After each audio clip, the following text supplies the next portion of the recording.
I knew the night was going to be uncomfortable, but I didn't realize my own mother would pick up a microphone and publicly apologize for my existence. She tapped her champagne glass, smiled like a TV host, and said the sentence that fractured something in my chest. "Everyone, please forgive my daughter Mara. She's never had a real career, just some tiny computer job she hides behind." The room laughed. My sister Lila laughed the loudest, and her fiancé, their shining decorated soldier, gave me a pitying little smile, like I was a stray dog someone let in by mistake. 5 seconds later, that same man dropped his drink, snapped to attention, and shouted across the ballroom, "Flag officer on deck." My mother's face fell first, then Lila's, then the entire room.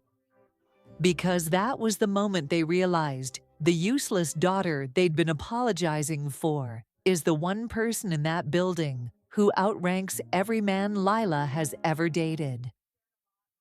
My name is Mara Hale. For more than a decade, my family has told a very convenient lie about who I am. Tonight, in front of 200 guests, at my sister's engagement party, that lie finally broke. If you've ever been the forgotten child, the underestimated one, the person your family treats as a punchline, this might hit a little too close. So let me take you back to where it started. To Harbor Ridge. To the house where I learned that being quiet made me invisible, and how that invisibility turned into power.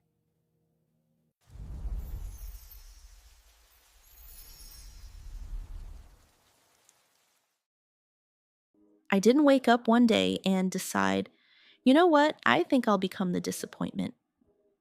That title was handcrafted for me by my own family. One joke, one eye roll, one pitying glance at a time.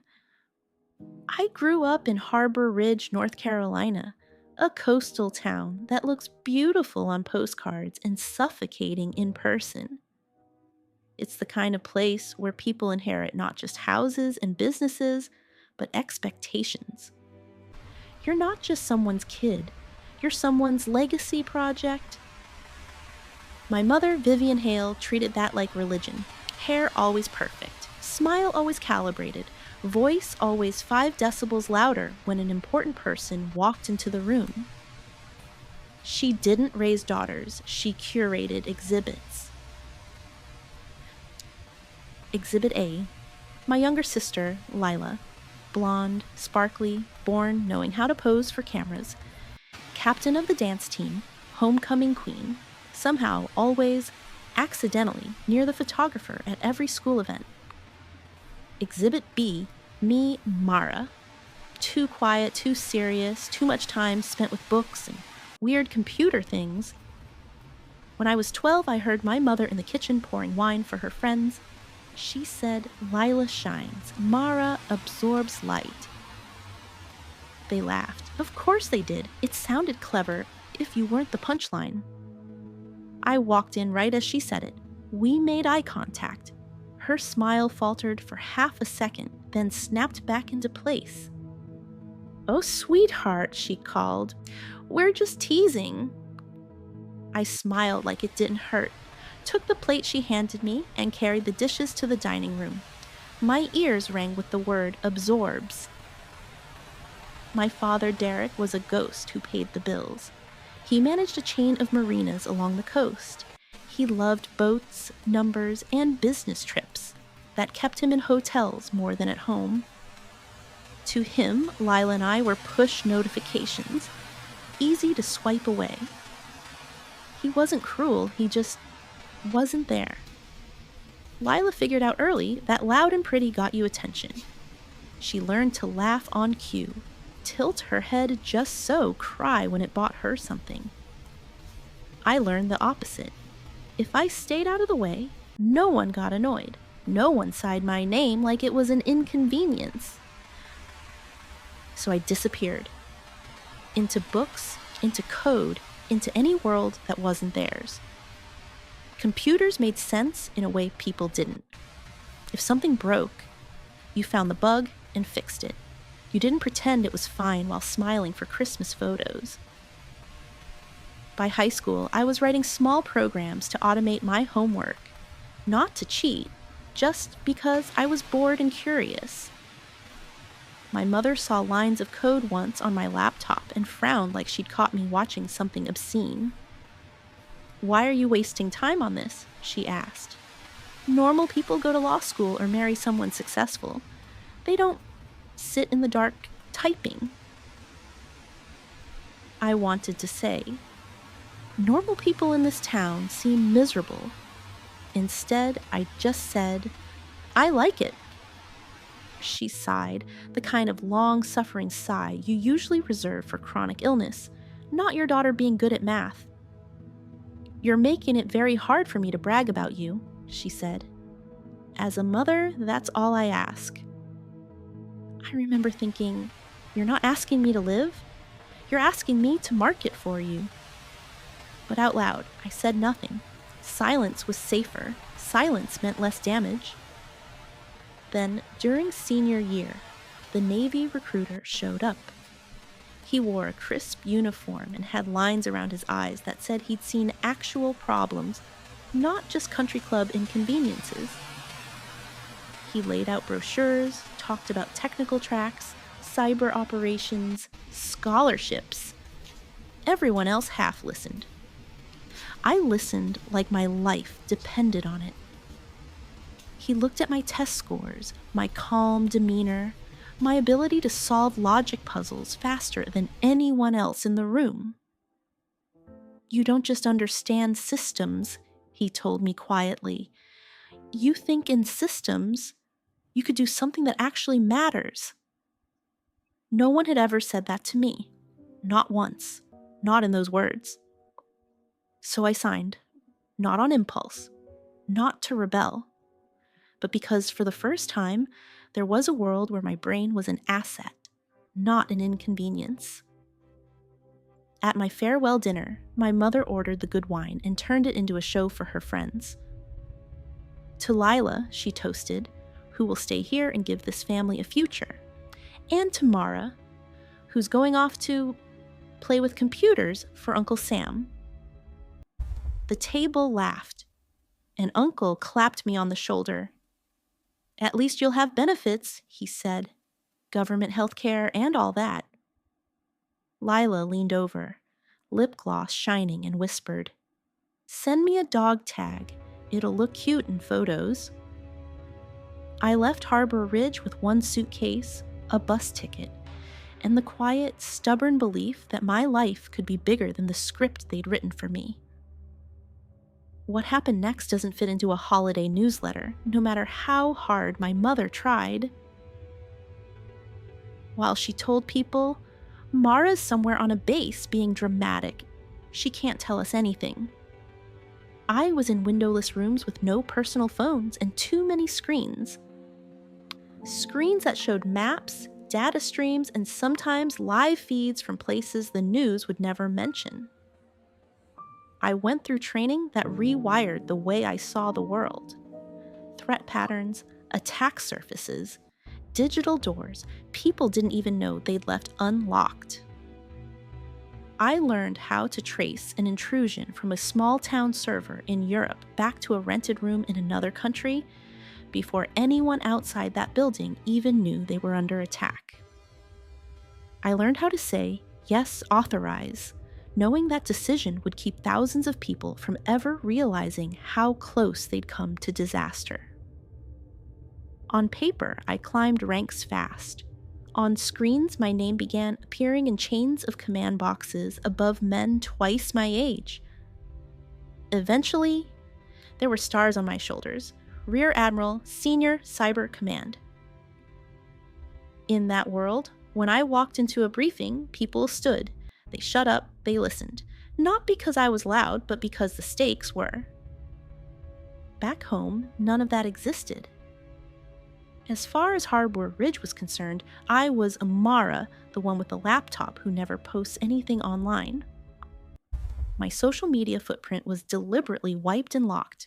To the Department of Defense, that meant secured. To my mother, it meant pathetic. "The girl doesn't even have an Instagram," she'd say to her friends. "How sad is that? No husband, no kids, no photos." The last time I visited before the engagement party, we stood in the kitchen together, me leaning on the counter, her slicing lemons with surgeon-level precision. "You're almost 40, she said, eyes on the cutting board. "Lila's giving us a future, a family name. What are you giving us, Mara?" I thought of the operations that would never see daylight, the grids that didn't go dark, the soldiers who got to see their kids again because a decision in a silent room went the right way. "I'm giving you a country that still works," I said. "A future where people like you get to worry about centerpieces instead of evacuation routes." She rolled her eyes. "Honestly, you sound ridiculous when you talk like that. You fix computers, don't make it bigger than it is." I almost told her everything. My rank, my clearance, the missions I'd overseen, the people who stood when I walked in. Instead, I rinsed a lemon seed down the sink and said, "Sure, Mom, whatever you say." I didn't know it then, but the next time she tried to use my life as a joke for her friends, I wasn't going to swallow it. The Harbor Ridge Yacht Club was everything my mother worshipped in physical form: white columns, polished floors, a chandelier big enough to pay off several people's student loans. Outside, the boats rocked gently in their slips, expensive toys tied with neat ropes. Inside, the people were the same: expensive, polished, tied down by invisible expectations. I arrived 5 minutes late on purpose. Not rebellious enough to skip, but petty enough to avoid the first wave of greetings. The place was packed. Women in glittering dresses, men in tailored suits with the exact same tan. String lights across the ceiling like someone had tried to buy romance in bulk. I hovered near the back with a drink I had no intention of finishing. From there, I could see everything: the bar, the dance floor, the stage my mother would inevitably climb onto. I spotted Lila first. You couldn't miss her. White dress, not a wedding gown, but suggestive enough. Perfect curls, perfect makeup, perfect practiced laughter. Cole stood beside her. Tall, broad-shouldered, clean-cut in a way only military grooming standards can produce. I recognized the posture before I recognized the face. Relaxed, but ready. Aware of exits. Eyes scanning without really staring. He looked nothing like the grainy ID photos that had passed across my secure screens. But the name tag, the presence, the trident pin, they connected the dots. My almost brother-in-law had been an asset in my system long before he became family gossip. I should have turned around and left. Honestly, that would have been the mature choice. Instead, I stayed. Curiosity is its own kind of gravity. "Mara!" My mother's voice sliced through the air behind me. She grabbed my elbow before I could pretend I hadn't heard. "Don't lurk," she whispered. "It makes you look uninvited." "I wasn't planning on making a scene," I said. "Isn't that what you pay the DJ for?" She ignored the comment, already pulling me toward the center of the room. Her fingers dug into my arm, a reminder that I was a prop tonight, whether I liked it or not. Lila turned as we approached, squealing at a pitch that made the crystal vibrate. "There she is," she cried. "Our mysterious big sister. Cole, this is Mara. She does something with computers." Cole turned toward me, extending his hand. Up close, I could see a faint white line along his jaw. Scar tissue, the kind that comes from something going wrong and someone else fixing it fast. "Nice to finally meet you," he said, voice warm, smile automatic. "I've heard absolutely nothing." He laughed like it was harmless. Lila laughed like it was hilarious. My mother laughed like she'd trained them both. I shook his hand, steady. "I'm sure that was on purpose," I said. He frowned slightly at that, like there was more to unpack, but Lila didn't give him time. She looped her arm through his and steered him toward another cluster of guests. My mother stayed beside me, sizing me up like a dress she regretted buying. "At least you wore black," she murmured. "It's slimming. Still, you could have tried lipstick or a different hairstyle. You look like you're at a funeral." I glanced around at the carefully curated joy. "Maybe I am," I said. She didn't get it. She never did. The night blurred into small talk and small humiliations. Old neighbors asked, "And where are you living now, dear?" I answered, "DC. They followed up with, "Oh, government work, how safe." One of my mother's friends patted my shoulder. "Your sister is so brave, marrying a Navy SEAL. That life is so dangerous. You must worry about him." I thought of the missions where the danger ran through my fingers first. "I worry about a lot of people," I said. She laughed, assuming I was joking. At some point, the DJ's music faded to a background hum. The staff brought out champagne. The speeches were coming. You could feel it, the collective tightening, like everyone was bracing for impact. My mother climbed onto the low stage with the confidence of someone who believed wholeheartedly in her right to hold a microphone. The DJ killed the music. A hush fell, not total silence, but enough that every clink and rustle sounded louder. Vivian smiled wide. "Good evening, everyone." She launched into a practice speech about Harbor Ridge, about tradition, about how Lila had always been our little star. She told the story of Lila's first recital, how she danced in the living room and declared she was destined for the spotlight. The audience ate it up. Then her eyes found me, and I felt it. The shift in her tone, the subtle sharpening. "And of course," she said, "we have our older daughter here tonight, Mara." She gestured toward me with the kind of limp wave people use when pointing out where the bathrooms are. I stayed where I was, back near the edges, exactly where she'd kept me my whole life. "Mara works with computers for the Navy," she went on, "some little technical thing. She won't tell us what she does," she added, rolling her eyes for the crowd, "which is very dramatic if you ask me." A polite chuckle floated across the room. I stared at the floor, jaw relaxed, heart steady. I'd heard worse. "But don't worry," she said, leaning into the mic. "Her job isn't dangerous or important or anything. It's just a behind-the-scenes role, very quiet, very safe." The laughter was louder that time, more real. Someone near the front said, "Hey, we all need IT support." More laughter. My mother smiled, sensing they were with her now. "And who knows," she added, "maybe Cole can help her fix her printer sometime." That got the biggest laugh yet. Even the band members, near the side, grinned into their instruments. For a second, I almost did what I'd always done. Shrug it off, smile a little, let them have their joke. But my eyes flicked to Cole.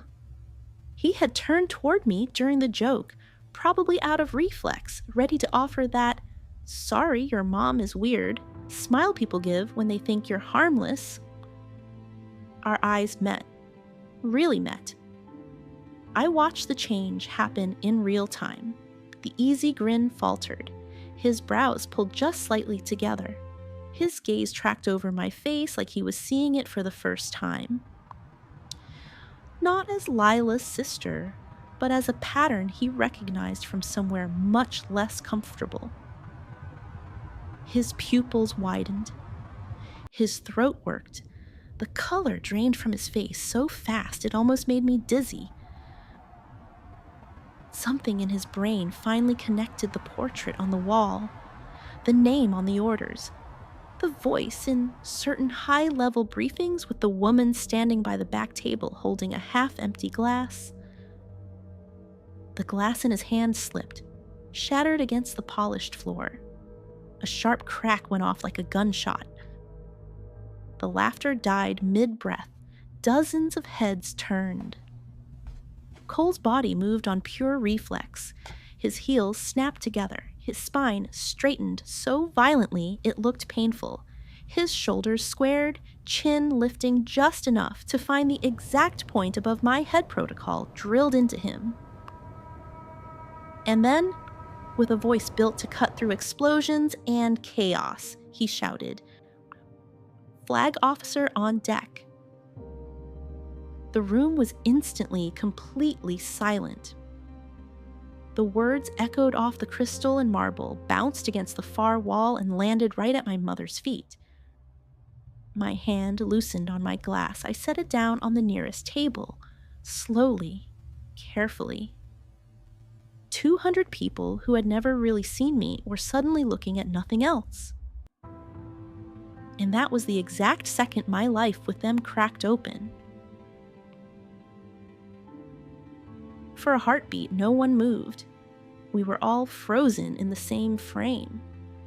Cole stood at rigid attention, jaw clenched, eyes locked just above my head. Lila stared at him, then at me like she'd stepped into the wrong movie. My mother clutched the microphone like it was the only thing keeping her from falling. Finally, she laughed. Too loud, too high. "Oh, Cole," she said, voice shaking. "You don't have to do all that. This isn't whatever you Navy people do. This is just a party." He didn't answer, didn't look at her, didn't even flinch. "Ma'am," he said instead, tone suddenly formal and sharp, "please step away from the microphone." The entire room flinched at the word, "ma'am," not because of the word itself, but because of who he said it to. My mother blinked. "Excuse me?" I stepped forward, just a little, enough for my voice to carry naturally. "Commander," I said, letting the rank settle into the air. "Status." His shoulders tightened. "Engagement celebration for Miss Hale, ma'am," he replied automatically. "Non-operational environment. No immediate threat detected." A few nervous chuckles floated around us.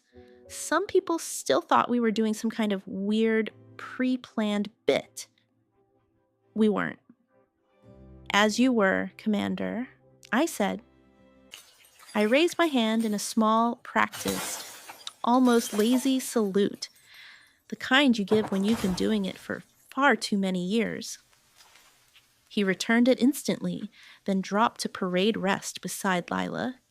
His hands were still trembling. Someone near the bar whispered, "What's a flag officer?" Someone else answered, "High, like really high." My mother tried to recover the scene. She brought the mic back to her mouth, hiding her shaking hand behind a theatrical smile. "Well," she said, voice overly bright, "apparently there's been a little misunderstanding. Mara likes to be mysterious about her desk job." She reached out and touched my arm like we were co-conspirators. "This is just a party, sweetheart," she hissed under her breath, away from the mic. "Don't embarrass your sister." I took the microphone from her hand. She resisted for half a second, then let go when she realized 200 people were watching. "This isn't a misunderstanding," I said. My voice wasn't loud.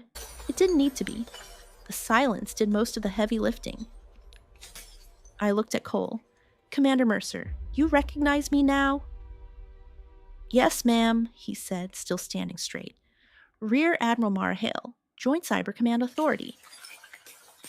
The words dropped like stones into a too-still lake. I turned my head slightly, taking in the room. People I'd known since childhood. People who'd watched me grow up and somehow never bothered to ask who I became. For years, I said, my mother has told you that I do something with computers, that my work is small, safe, unimportant. I let my gaze find hers. She shifted under it. That was easier for her, I went on.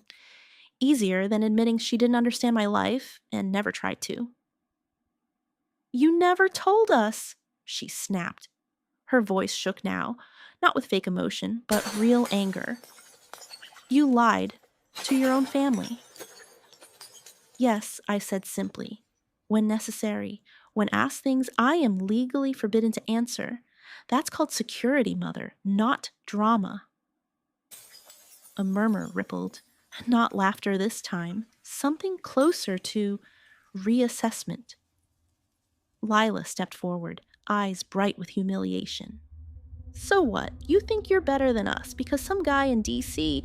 put stars on your shoulders? I looked at her, at the girl who had always been center stage without ever asking what it cost to keep the lights on. No, I said. I don't think I'm better. I think I'm done acting like I'm less. Cole cleared his throat. Ma'am, he said quietly, with your permission? I nodded. He turned slightly toward my mother, still not relaxed, but steady. Mrs. Hale, he said, with respect, your daughter's decisions, her signatures, her calls, are the reason people like me come home from the places you watch on the news for 5 minutes before changing the channel. He swallowed hard. She's not fixing printers. A small, involuntary laugh broke from someone in the crowd. It wasn't unkind, it was a recognition.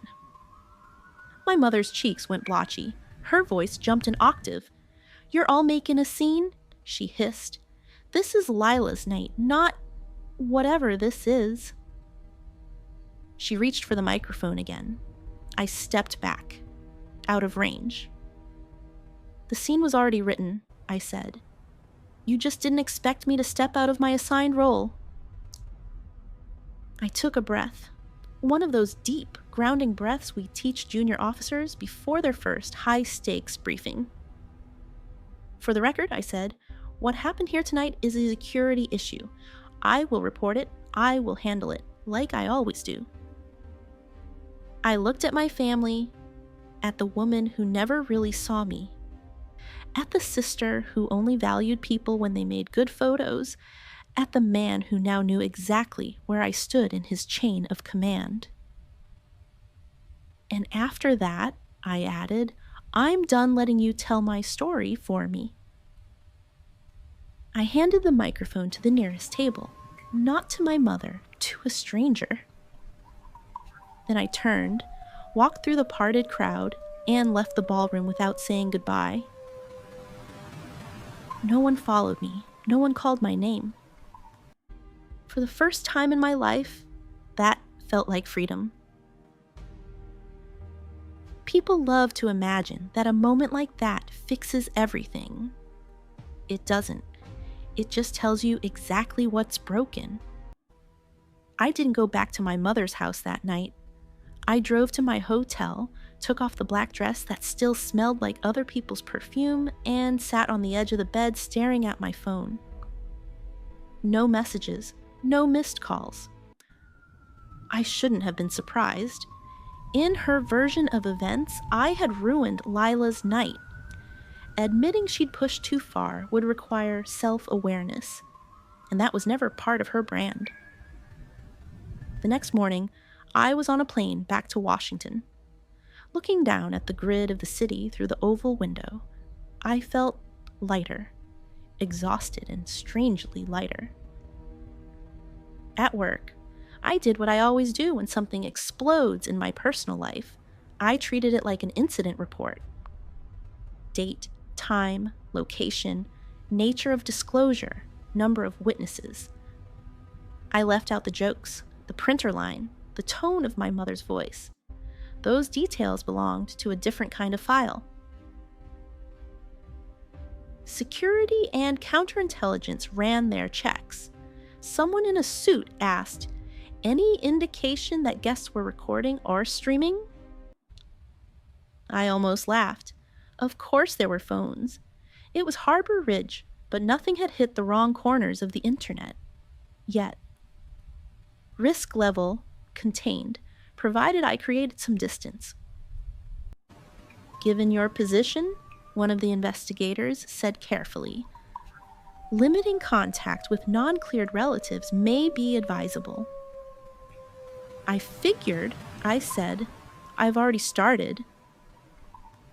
"You'd think cutting off your own family would feel like failure, like surrender. For me, it felt like finally taking my hand off a hot stove." Vivian texted a few days later, "We need to talk about what you did." Then, "You humiliated Lila. I hope you're happy." I stared at the messages for a long moment. My thumb hovered over the keyboard, then dropped the phone face down on the table. I didn't reply. There was nothing left to explain to someone who had never really listened. My life narrowed in the best way. Early mornings at the Pentagon. Long days in secure rooms where the air smelled like old coffee and hot electronics. Briefings at 600 about threats no one would read about, heat maps, traffic spikes in networks that shouldn't have been speaking to each other. At night, I went home to an apartment with more maps than family photos. The walls weren't empty. They were honest. 6 months after the party, Cole requested a meeting through official channels. We sat across from each other in a secure conference room. No chandeliers, no string lights, just fluorescent bulbs and a hum of servers in the next space over. He looked tired, not in a weak way, in the way people look when they've seen too many edges of the same map. "Ma'am," he began, "about Harbor Ridge?" I raised a hand. "If it's a fraternization concern, legal already cleared it." He shook his head quickly. "No, ma'am, I wanted to apologize." I tilted my head. "For what?" "For laughing," he said. "For not putting it together sooner. For standing there while they made you the joke and thinking it was just family stuff." His voice roughened. "You were on my orders, ma'am, on my briefings. I should have known." "You had no reason to," I said. "My family worked very hard to keep it that way." He let out a breath that sounded like it had been trapped for months. "Well," he said, "I know now, and I don't take it lightly." "Good," I said. "Make it worth it. That's all any of us get." We shifted to operational talk, routes, constraints, the things that actually mattered. My sister's name never came up. Neither did my mother's. About a year after the engagement party, a thick envelope waited at my door when I came home past midnight. No return, address printed, but the handwriting on the front was painfully familiar. Inside, a wedding invitation on heavy cream cardstock. Lila and Cole. At the bottom, in her looping script, "Hope you can make it this time." L. No apology, no mention of my rank, no acknowledgement that the last time we'd been in a room together, her fiancé had nearly had a panic attack saluting me in front of everyone.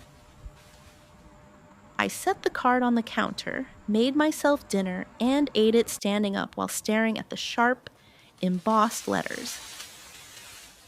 Then I filled out the RSVP. Name, Rear Admiral Mara Hale. Will attend? No. Reason, classified engagement. I mailed it the next morning on my way to work. No ceremony, no guilt. On the day of their wedding, someone mentioned the date in passing during a briefing. I did the math in my head, realized Lila was probably walking down an aisle at that exact moment under an arch of flowers my mother could not afford, and then went back to discussing a threat vector on the other side of the world. I didn't check for photos. I don't have social media to check with. Here's the thing about walking away from a family that refuses to see you. You don't just lose something, you gain space. Space to breathe without translating every decision into will this make them proud. Space to exist without constantly defending your worth to people who measure it in weddings and baby showers. The Navy is far from perfect. It's human, which means it's messy, flawed, slow. But in my world, respect is tied to performance, not performance on a stage, performance under pressure. If I fail, the consequences are real. If I succeed, no one throws me a party. They just get another ordinary day, and honestly, that's my favorite kind of victory. My mother will probably go to her grave telling people she has one perfect daughter and one complicated one. There was a time when that sentence would have gutted me. Now, it just sounds like a bad summary of a report she was never cleared to read. Sometimes, late at night, I walk past the wall of portraits outside one of our main briefing rooms. Faces in uniform, eyes all carrying some version of the same tired determination. My own picture is there now. Third row, neutral expression, hair pulled back tight.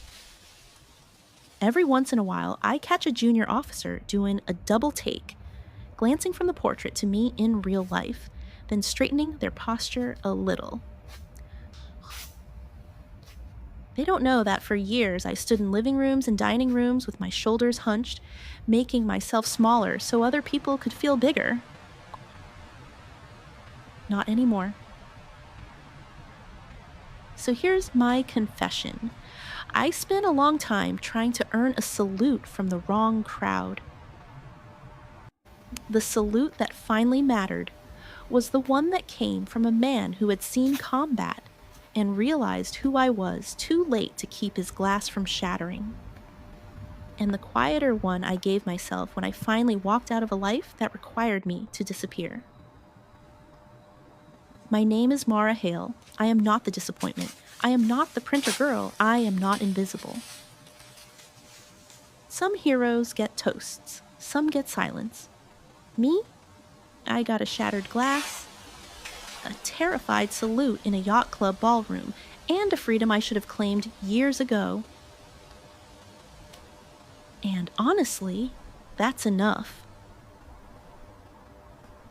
Some stories don't end with revenge. Some end with recognition. The moment you finally see yourself without the filter of people who refuse to. Mara didn't destroy a family that night. She just stopped shrinking to fit inside the version they invented for her. And sometimes, that's the only kind of justice we get. If this confession found you, if you've ever been underestimated, dismissed, talked over, or turned into the punchline in your own family, you are not alone. Tell us your story in the comments. Where did they get you wrong? And when did you finally step out of the role they kept forcing on you? Thank you for listening. And remember, sometimes the most powerful thing you can do is walk away and let the silence do the talking for you. This is the Confessions Stories. We'll see you in the next one.